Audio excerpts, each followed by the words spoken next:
आगामी राष्ट्रपति चुनाव के लिए एनडीए ने अपनी झारखंड की पूर्व राज्यपाल द्रौपदी मुर्मू को अपना उम्मीदवार बनाया है। मंगलवार को बीजेपी मुख्यालय में हुई संसदीय बोर्ड की बैठक में ये फैसला लिया गया। राष्ट्रपति पद के लिए द्रौपदी मुर्मू के नाम का ऐलान करते हुए बीजेपी अध्यक्ष जेपी नड्डा ने कहा कि पहली बार किसी महिला आदिवासी प्रत्याशी को वरीयता दी गई है। उन्होंने कहा, हम आगामी राष्ट्रपति चुनाव के लिए द्रौपदी मुर्मू को एनडीए उम्मीदवार घोषित करते हैं। निर्वाचित होने पर 64 वर्षीय द्रौपदी मुर्मू भारत की राष्ट्रपति बनने वाली पहली आदिवासी महिला होंगी और प्रतिभा पाटिल के बाद दूसरी महिला राष्ट्रपति होंगी। अब बात करें द्रौपदी मुर्मू की, तो इनका जन्म 20 जून 1958 को ओडिशा के मयूरभंज जिले के बैसापोसी गांव में हुआ था। इनके पिता का नाम बिरंची नारायण टुडू और ये आदिवासी समूह संथाल से ताल्लुक रखती हैं। मुर्मू ने एक शिक्षक के रूप में अपने करियर की शुरुआत की थी और फिर ओडिशा की राजनीति में प्रवेश किया। कुशल राजनीतिज्ञ होने के अलावा वो अनुसूचित जनजाति समुदाय से आती हैं। ओडिशा के आदिवासी परिवार में जन्मी द्रौपदी मुर्मू झारखंड की 9वीं राज्यपाल बनी।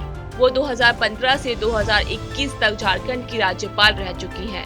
झारखंड के गठन के बाद वो पहली राज्यपाल हैं जिसने 5 साल का कार्यकाल पूरा किया।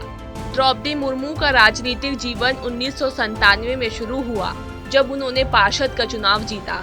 इसी के साथ उन्हें बीजेपी एसटी मोर्चा का राज्य उपाध्यक्ष भी चुना गया। इसके बाद उनका राजनीतिक जीवन बुलंदियों की ओर बढ़ता गया।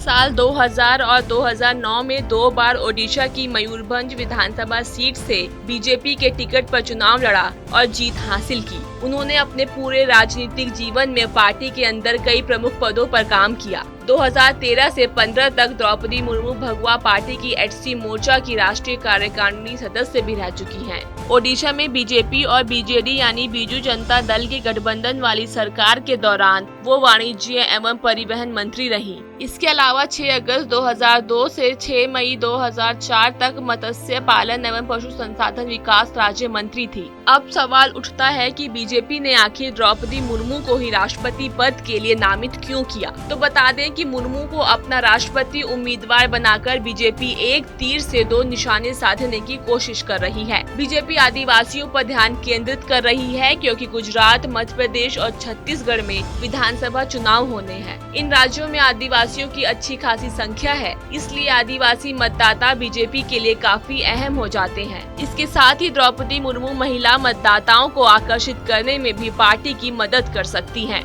वहीं बात करें द्रौपदी मुर्मू के प्रतिद्वंदी की, तो राष्ट्रपति चुनाव के लिए विपक्षी दलों की तरफ से संयुक्त उम्मीदवार के रूप में पूर्व केंद्रीय मंत्री यशवंत सिन्हा को मैदान में उतारा है। बता दें कि मौजूदा राष्ट्रपति रामनाथ कोविंद का कार्यकाल 24 जुलाई को समाप्त हो रहा है। विपक्षी उम्मीदवार के रूप में सिन्हा के नाम का ऐलान होने के बाद अगले राष्ट्रपति के निर्वाचन के लिए 18 जुलाई को मतदान होना अब तय माना जा रहा है। राष्ट्रपति चुनाव के लिए नामांकन पत्र भरने की प्रक्रिया जारी है। 29 जून नामांकन दाखिल करने की अंतिम तिथि है। सूत्रों के मुताबिक द्रौपदी मुर्मू 25 जून को नामांकन दाखिल कर सकती हैं। हमारी इस रिपोर्ट पर आपकी क्या राय है, कमेंट सेक्शन में हमें जरूर बताएं। बाकी देश और दुनिया की तमाम मुश्किल खबरों को आसान भाषा में समझने के लिए सब्सक्राइब करें हमारा डिजिटल चैनल नो दिस।